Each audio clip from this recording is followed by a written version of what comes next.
Hey Google, how many websites are there in this world? On the website Sitefy.com, they say, while the exact number of websites keeps changing every second, there are well over 1 billion sites on the World Wide Web. Wow. So, did you find me on Facebook.com? Or did you directly come to YouTube.com? Maybe you searched in Google.com. I know what you're thinking.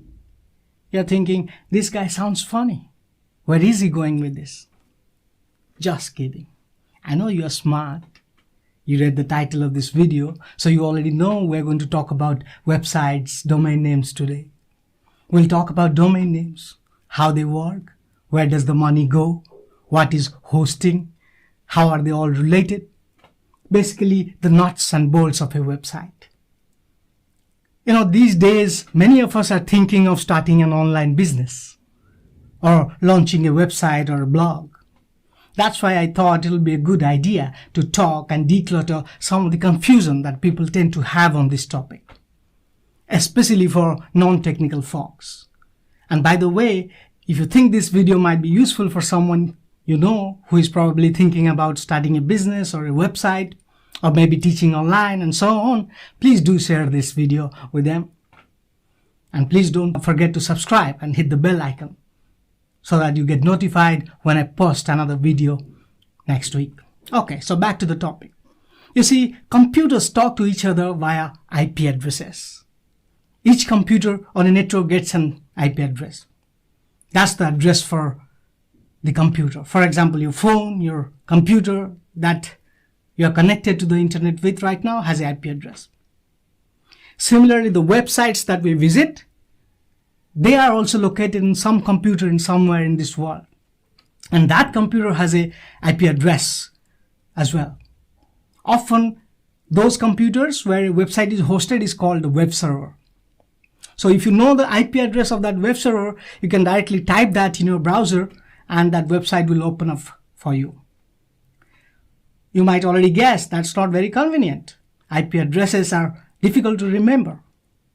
That's why we have domain names. Domain names such as Facebook.com, Google.com, YouTube.com. And you're right, not every website or domain name ends with a .com. We have .in, .org, etc. So basically everything after the last dot is called TLD or top level domain. So Facebook.com is the full domain name, .com is the top level domain or TLD, and so on. Sometimes we have subdomains like we have dev.facebook.com or blog.google.com, right? So now that we have a fair understanding of domain names, let's talk about hosting server for a second. Hosting server is the place where the website code resides. When I say website code, I mean the files that represent your website. It could be as simple as a single HTML file or as complex as a complex, full-blown Java, .NET or Node.js code as using any sort of server-side programming language. All right. And for simplicity, we're keeping the web server as a single computer for our discussion. But depending on the website and kind of load the website expects, like something like Facebook gets a lot of traffic, right? So the actual web server could be a cluster of computers, very complex configuration, or often, we have shared hosting. That is, a single computer is shared by multiple websites, right? All right, so now we know about domain names, IP addresses, and hosting server. Let's connect the dots. When we type the domain name in the browser address bar, the browser makes a request to something called a DNS server or domain name system server to find the corresponding IP address that is associated with that domain name. Once that IP address is found, the browser makes a request to the web server or the hosting server. But some of you might ask, how does this DNS server know where have I hosted my website? I mean, that would be a good question. When we buy a domain, you see, from a reseller or someone, we get a domain control panel, right? And that domain control panel is where we make some changes. When the domain expires, that's where we renew. We can update some information related to the ownership of the domain. We can change some settings like name server of the domain and so on. So that's the domain control panel, right? So when you buy some hosting service from someone, those people, the hosting provider gives you the name server or the IP address for that web server. You take those IP addresses or name servers, you go to your domain control panel, you update that name server details in the domain control panel. So when you update that information in the domain control panel, the DNS server gets that information, and that's how the DNS servers know the name server or the IP addresses that is linked with that domain name. So if you do not update the name servers in your domain control panel, that domain will never point to your web server or hosting server. So I think we have a fair understanding now how domains are linked to web hosting servers, right? So a quick note at this point, by the way, sometimes as a business owner, we give our website development work to other companies or other developers. These companies book the domain for us, they buy the hosting for us, sometimes they give it for free, they develop the website source code for us.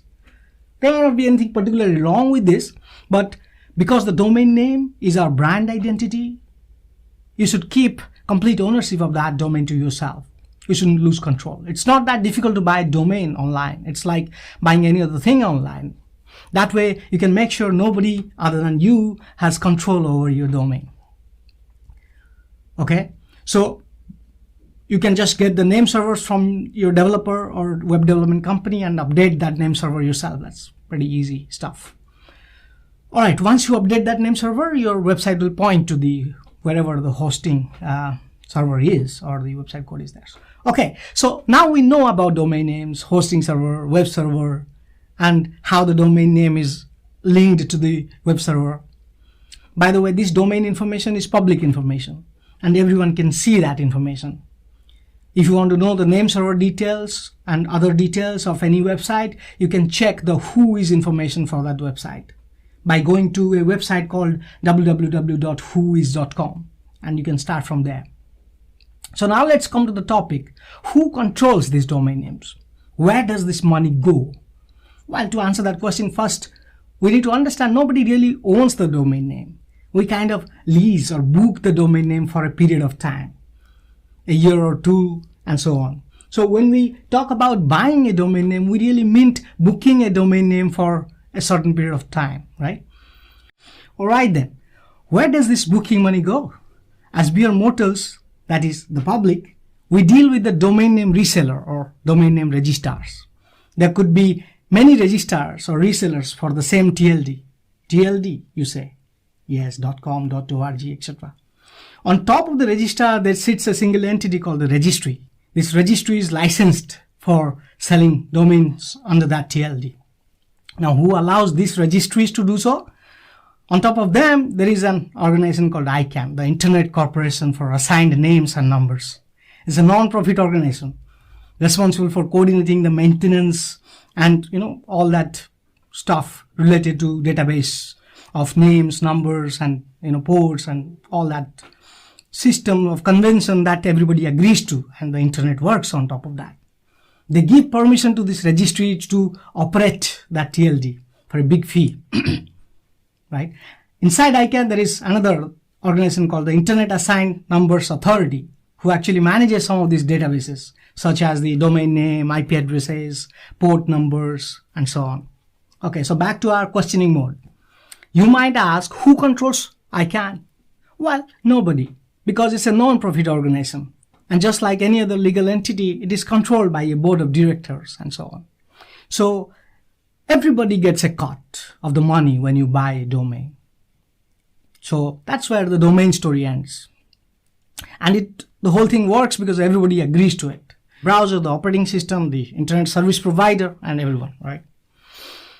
So let me know if you want a more detailed technical explanation of the domain name resolution. Let me know in the comments. I can cover that in an upcoming videos. Okay. So that's kind of about the nuts and bolts of the websites for today. I hope you enjoyed this video. My name is Deepak Nanda and I have been working in the software industry for the last 17 years.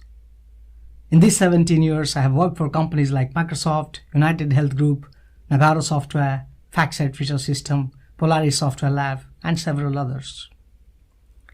I will come every week to you with videos like this. So if you like my videos, please hit the like button, do subscribe and hit the bell icon, comment and share these videos with others. And if you don't like, as usual, hit the dislike button twice, just to make sure that your dislike is registered. Thank you very much. Until we meet again next week.